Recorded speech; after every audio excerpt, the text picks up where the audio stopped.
A Sagrada Escritura deixa claro que Deus é o Senhor dos vivos e não dos mortos. É o que nós encontramos em Marcos, capítulo 12, versos 18 a 27. Naquele tempo, vieram ter com Jesus alguns saduceus, os quais afirmam que não existe ressurreição, e lhe propuseram este caso. Mestre, Moisés deu-nos esta prescrição. Se morrer o irmão de alguém e deixar a esposa sem filhos, o irmão desse homem deve casar-se com a viúva, a fim de garantir a descendência de seu irmão. Ora, havia 7 irmãos. O mais velho casou-se e morreu sem deixar descendência. O segundo casou-se com a viúva e morreu sem deixar descendência. E a mesma coisa aconteceu com o terceiro. E nenhum dos 7 deixou descendência. Por último, morreu também a mulher. Na ressurreição, quando eles ressuscitarem, de quem será ela mulher? Porque os 7 se casaram com ela. Jesus respondeu: Acaso vós não estáis enganados por não conhecerdes as Escrituras nem o poder de Deus? Com efeito, quando os mortos ressuscitarem, os homens e as mulheres não se casarão, pois serão como os anjos do céu.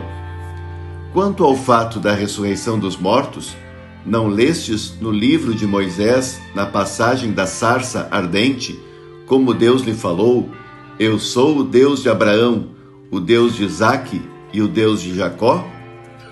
Ora, ele não é Deus de mortos, mas de vivos.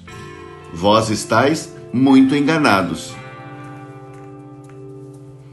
Os saduceus, muito voltados para as realidades presentes, rejeitam o ensinamento dos fariseus sobre ressurreição. Apresentam a Jesus, então, uma questão. Na vida eterna, de quem será esposa uma mulher que ficou viúva 7 vezes e 7 vezes casou novamente?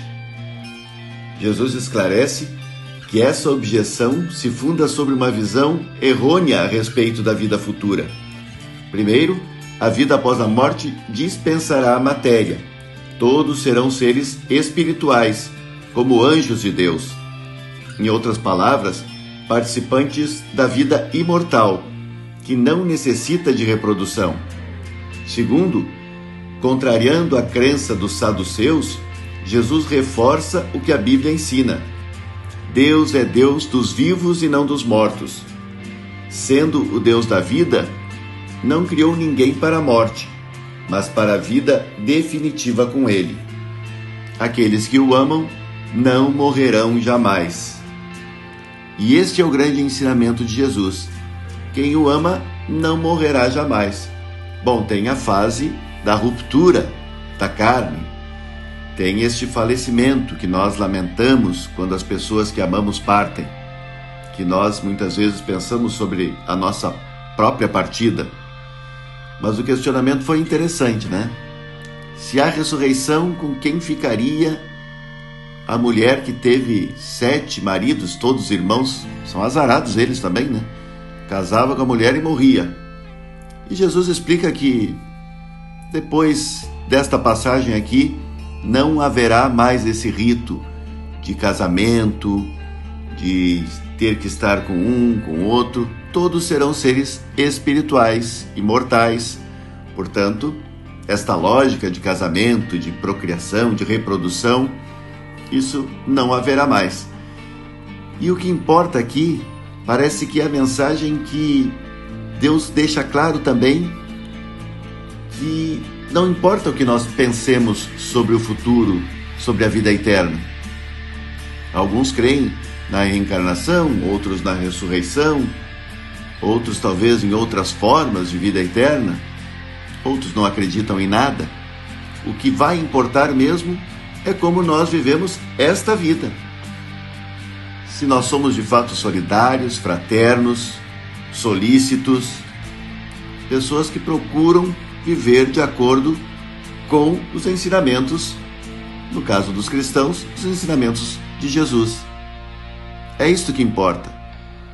Claro que haverá dias um pouco difíceis, piores, nós estaremos mais tristes, mais acabrunhados, com mais dificuldade de até ser solidário. Mas estes são os desafios de qualquer ser humano. O que importa é o contexto da nossa vida, a atitude tomada diante das dificuldades, dos obstáculos, dos problemas. Que este Deus, que é dos vivos, nos acompanhe sempre, todos os dias, e que nós possamos tratar o outro com esta mesma fraternidade ensinada pelo Filho Jesus. Se você gostou, dá um pulinho lá no YouTube e curta a nossa página.